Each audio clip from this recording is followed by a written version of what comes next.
હરિયાણાના જીંદ જિલ્લાની ઊંચાના કલાન વિધાનસભામાં ગઈકાલ રાત્રે એક મોટી ઘટના બનવા પામી હતી, જેમાં મોડી રાત્રે ઊંચાના કલાનમાં પૂર્વ ડેપ્યુટી સીએમ દુષ્યંત ચૌટાલાના કાફલા પર હુમલો કરવામાં આવ્યો હતો અને અજાણ્યા લોકોએ કાફલાના વાહનને નિશાન બનાવ્યું હતું. તો મળતી માહિતી મુજબ જ્યારે દુષ્યંત ચૌટાલા જનસભાને સંબોધિત કરી રહ્યા હતા ત્યારે યુવકોએ હંગામો મચાવ્યો હતો અને દુષ્યંત કાફલાના વાહન પર હુમલો કર્યો હતો. જોકે આ ઘટનાની જાણ થતાં જ મોટી સંખ્યામાં પોલીસ ઘટના સ્થળે દોડી આવી હતી અને સમગ્ર મામલે તપાસ હાથ ધરી હતી.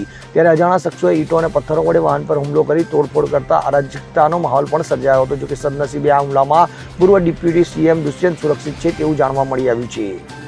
Bureau report CN24 news. હવે જુઓ દેશ દુનિયાની તમામ ખબરો તમારી આંગળીના ટેરવે. ઉઠાવો મોબાઈલ અને Google Play Store પરથી ડાઉનલોડ કરો અમારી CN24 ન્યૂઝ મોબાઈલ એપ.